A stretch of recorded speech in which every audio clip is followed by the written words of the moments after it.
Helie. Hej, čaute ľudia. Viete, ako som vám vravela, že budem nosiť okuliare? No tak, takto vyzerajú tie okuliare.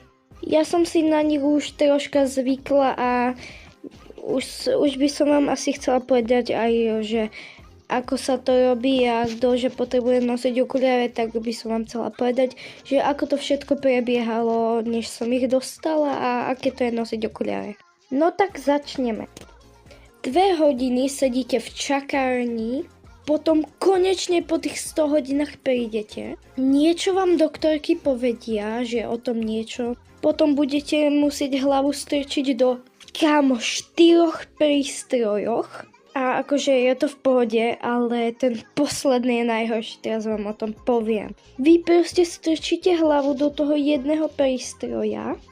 Vy kúkate do tých bodiek, čo sú v tom prístroji. Teta vraví, nezľaknite sa. Kámo, také napätie v tom stroji. Ty to proste sleduješ, ak môžeš a zrazu.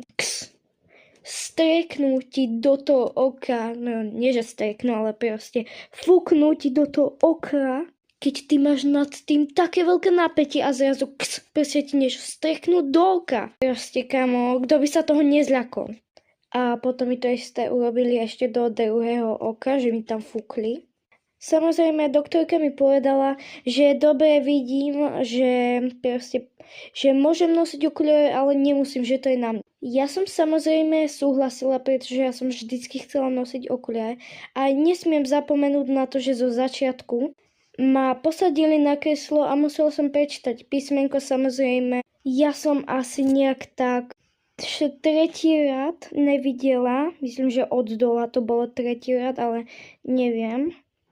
Ale to je jedno, lebo ja už nosím okuliare. No teraz a ideme na tú tému, že aké je to nosiť okuliare.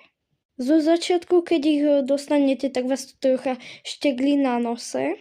Po chvíľke si na to zvyknete, ale furt o tom hovoríte. Možno. Lebo ja tie okuliare nosím 2 dní a ešte doteraz o tom hovorím. Potom si už na to zvyknete a je to úplne v pohode. A chcete vedieť, ako ja vyzerám s okuliarmi? Viete, že mám odhalené len oči. Takže I'm so sorry, ospravedlňujem sa, ale úplne moje okuliare vám nemôžem ukázať celou tvárou, pretože ja mám odhalené zatiaľ len oči. Tak zatiaľ, cus.